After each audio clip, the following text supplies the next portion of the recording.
Allt fyrir nýja lífstílinn. LKL í Netto.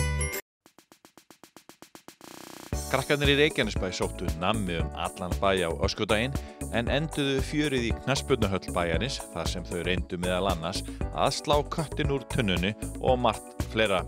Eins og sjá má voru búningarnir flottir og fjölbreyttir og stemmingin góð.